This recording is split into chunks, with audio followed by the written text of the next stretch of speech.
Histoire le violon magique. Il était une fois 7 frères et une sœur. Les frères étaient mariés, mais leurs femmes ne faisaient pas la cuisine pour la famille. C'était leur sœur qui s'arrêtait à la maison pour cuisiner. C'est pour cette raison que les épouses en voulaient beaucoup à leur belle-sœur, et finalement elles s'unirent pour la chasser de la charge de cuisinière et de pourvoyeuse générale, afin que l'une d'elles puisse l'obtenir. Ils dirent: elle ne va pas au champ pour travailler, mais reste tranquillement à la maison, et pourtant elle n'a pas les repas prêts à temps. Ils firent alors appel à leur bon gars, et lui jurant des vœux, ils obtinrent sa bonne volonté et son aide. Alors ils dirent au bon gars: à midi, quand notre belle-sœur ira apporter de l'eau, fais qu'en voyant sa cruche, l'eau disparaisse et réapparaisse lentement. Elle sera retardée, que l'eau ne coule pas dans sa cruche, et tu garderas la jeune fille comme tienne. À midi, lorsqu'elle alla chercher de l'eau, celle-ci se tarit soudain devant elle et elle se mit à pleurer. Puis, au bout d'un moment, l'eau a commencé à monter lentement. Lorsqu'elle atteignit ses chevilles, elle essaya de remplir son pichet, mais il ne voulut pas passer sous l'eau. Effrayée, elle se mit à gémir et à crier à son frère: oh, mon frère, l'eau arrive jusqu'à mes chevilles, pourtant, oh, mon frère, la cruche ne trempera pas. L'eau continuait à monter jusqu'à atteindre son genou, quand elle recommença à gémir: oh, mon frère, l'eau arrive jusqu'à mon genou, pourtant, oh, mon frère, la cruche ne plongera pas. L'eau continuait à monter, et lorsqu'elle atteignit sa taille, elle cria de nouveau: oh, mon frère, l'eau arrive jusqu'à ma taille, pourtant, oh, mon frère, la cruche ne plongera pas. L'eau montait encore, et quand elle atteignait son cou, elle ne cessait de crier: oh, mon frère, l'eau arrive jusqu'à mon cou, pourtant, oh, mon frère, la cruche ne trempera pas. Enfin l'eau devint si profonde qu'elle se sentit se noyer, puis elle s'écria à haute voix: oh, mon frère, l'eau mesure la taille d'un homme, oh, mon frère, la cruche commence à se remplir. La cruche s'est remplie d'eau, et avec elle elle a coulé et s'est noyée. Le bonga la transforma alors en bonga comme lui et l'emporta. Au bout d'un moment, elle réapparut sous la forme d'un bambou poussant sur le talus du réservoir dans lequel elle s'était noyée. Lorsque le bambou eut atteint une taille immense, un yogi, qui avait l'habitude de passer par là, le voyant, se dit: cela fera un magnifique violon. Alors un jour, il a apporté une hache pour l'abattre. Mais alors qu'il était sur le point de commencer, le bambou cria: ne coupez pas à la racine, coupez plus haut. Lorsqu'il leva sa hache pour couper la tige en hauteur, le bambou s'écria: ne coupez pas près du sommet, coupez à la racine. Lorsque le yogi se prépara à nouveau à couper à la racine comme demandé, le bambou dit: ne coupez pas à la racine, coupez plus haut. Et alors qu'il était sur le point de couper plus haut, cela lui cria de nouveau: ne coupe pas en haut, coupe à la racine. Le yogi à ce moment-là était sûr qu'un bonga essayait de l'effrayer, alors, se mettant en colère, il coupa le bambou à la racine et, l'enlevant, en fit un violon.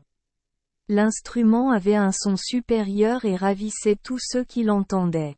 Le yogi l'emportait avec lui lorsqu'il mendiait et, sous l'influence de sa douce musique, il rentrait chez lui chaque soir avec un portefeuille plein.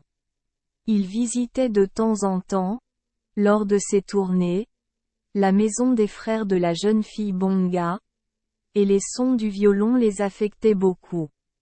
Certains d'entre eux étaient émus jusqu'aux larmes, car le violon semblait gémir comme celui d'une amère angoisse. Le frère aîné souhaita l'acheter et proposa de soutenir le yogi pendant une année entière s'il consentait à se séparer de son merveilleux instrument. Le yogi, cependant, connaissait sa valeur et refusa de le vendre. Il se trouve que le yogi se rendit quelque temps après chez un chef de village et, après avoir joué un air ou deux sur son violon, demanda à manger. Ils lui proposèrent d'acheter son violon et lui promirent un prix élevé, mais il refusa de le vendre, car son violon lui apportait ses moyens de subsistance. Lorsqu'ils virent qu'il ne fallait pas l'influencer, ils lui donnèrent à manger et une abondante réserve d'alcool. Il en but si abondamment qu'il s'enivra bientôt. Pendant qu'il était dans cet état, ils lui enlevèrent son violon et le remplacèrent par leur ancien.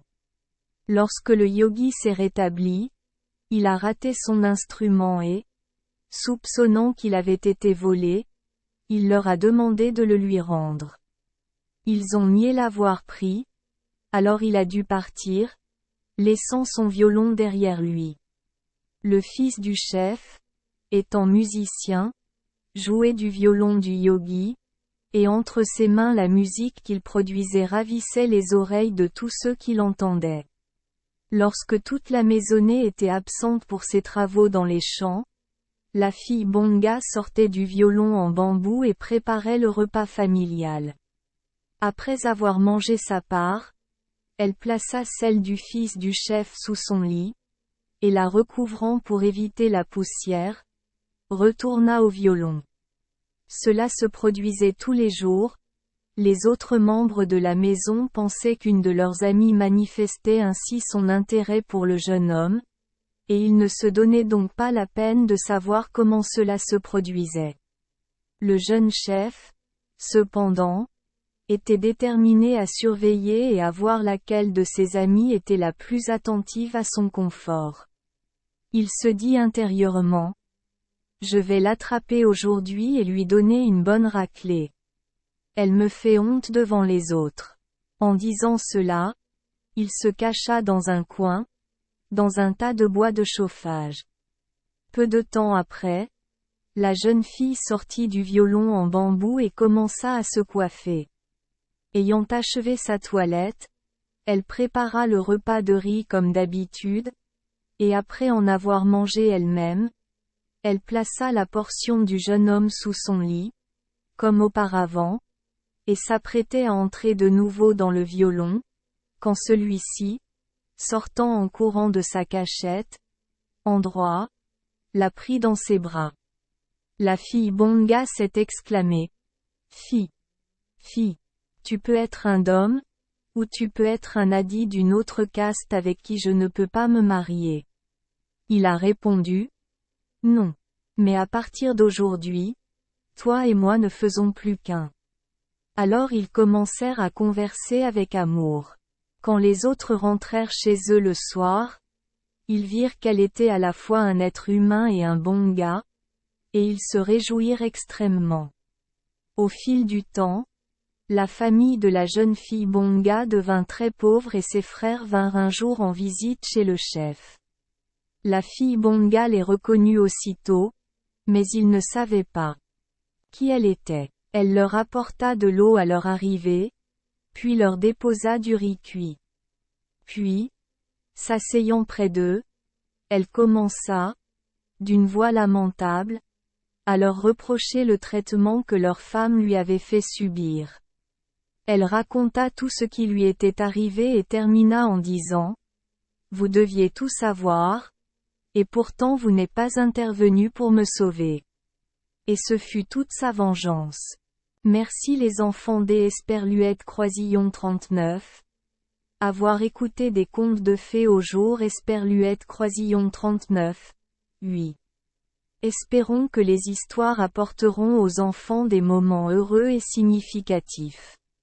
Si vous aimez notre chaîne, veuillez appuyer sur le bouton S Esperluette Croisillon 39.